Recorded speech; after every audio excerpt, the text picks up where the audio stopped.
jy's nou onstabiel op 'n prof, jy sit nou dit en dis dan jy weer is nie die ding. Nou trek jy dit reg.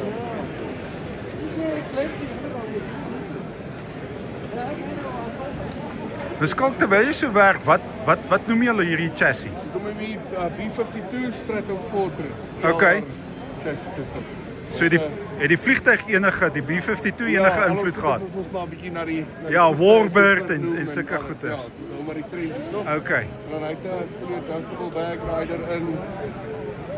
Volgende stap. Aha. Carbon fiber cheek rest. Jy kry gewone aluminium garage shields, as kan ook as 'n opsie in carbon kan doen.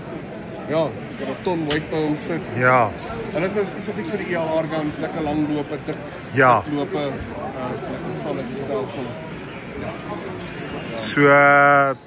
So ELR 300 PRC 7 PRC 33 XC's, regtig groot. goed is. Okay. Ja, 375 Shitex tot 'n Oh, ek sien so ELR 2 myl. 2 myl. Ja. Okay.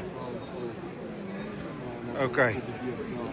So jy sê hierdie kan jy ook uitruil vir aluminium. Ja, dit kom van daar met aluminium een aan die ander kant. Okay. Dan gaan 'n opsie ekstra wees, ja. Die carbon fiber. Is dit vir 'n bietjie gewig?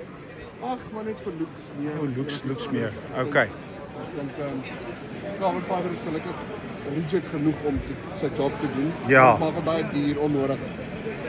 Ek verstaan wat jy sê. Okay, so ja, want jy wil nou net kostes. Dit gaan 'n estetiese ding wees. Okay. Ja. Is En hy kan flippin' binne nice. weights vat, buite weights vat.